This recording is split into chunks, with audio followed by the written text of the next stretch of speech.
வணக்கம். என்னோட பேர் சரவணன். நம்ம இன்று ஒரு குறள் பகுதியில் இன்னைக்கு நம்ம பார்க்க போற திருக்குறள் அறத்துப்பால்ல இல்லறவியல்ல வர புகழ் அப்படிங்கிற அதிகாரத்தில் குறள் எண் 233. ஃபர்ஸ்ட் நம்ம என்ன குறள் அப்படிங்கிறத பார்ப்போம். ஒன்றா உலகத்து உயர்ந்த புகழ் அல்லால் பொன்றாது நிற்பதொன்றல். இது ரொம்ப ஒரு எளிமையான திருக்குறள். இது நம்ம எல்லாருக்கும் நல்லா தெரிஞ்ச ஒரு நீதி தான் இதில் இருக்கு. என்ன சொல்ல வராங்கன்னா, இந்த உலகத்தில் உயர்ந்த புகழ் மாதிரி என்னைக்குமே நிலைத்து நிற்கக்கூடிய பொருள் இந்த உலகத்தில் எதுவுமே கிடையாது. அதுதான் இந்த திருக்குறள் சொல்ல வர கருத்து.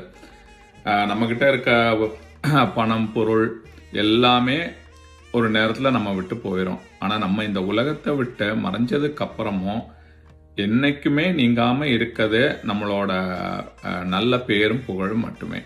அதுதான் இந்த குறளோட கருத்து. ஸோ இப்போ குறள் இன்னொரு தடவை பார்க்கலாமா? ஒன்றா உலகத்து உயர்ந்த புகழ் அல்லால் பொன்றாது நிற்பதொன்றல். நன்றி, வணக்கம்.